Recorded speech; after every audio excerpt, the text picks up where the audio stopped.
So for me, the future of proteins lies in a more efficient way of producing food. This is true for the whole food system. But really, we need to think about how we produce food, and that means not producing it in South America and shipping it all the way to Europe like a lot of soy protein, but instead having a smarter way of doing it, and that's what we're working on at Deep Branch. Okay, so what does Deep Branch do to contribute to the protein transition? So specifically what we do at Deep Branch is we create clean ingredients for a more sustainable food system, and what I mean by that is that we have a main focus at the moment on protein.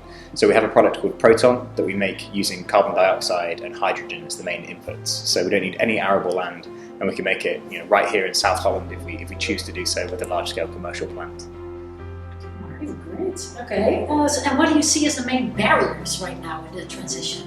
So for us specifically, the main barriers that we find are access to large-scale feedstocks. So as well as the protein transition, we're kind of tied to the energy transition.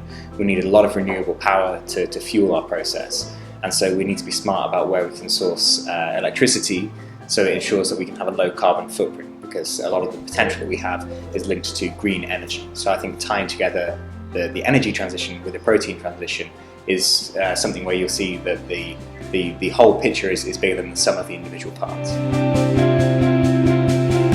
So I think South Holland is uniquely placed with a lot of expertise when it comes to bioprocess and when it comes to sort of process technologies in general. And when you think about large-scale production of protein, these are really important skills that we need to learn how to really put to work. So I think here, obviously you have a big presence when it comes to companies like DSM, for example, so a lot of biotechnologists. But also if you look at the Port of Rotterdam, you've got a lot of large-scale process technologies, and the food transition, the energy transition is going to mean a shift in jobs. And I think the role that the province of South Holland should play in this is thinking about how they can transition away from a lot of the sort of fossil fuel-based economy that we see with oil refining and related companies there into these novel, new, sustainable processes.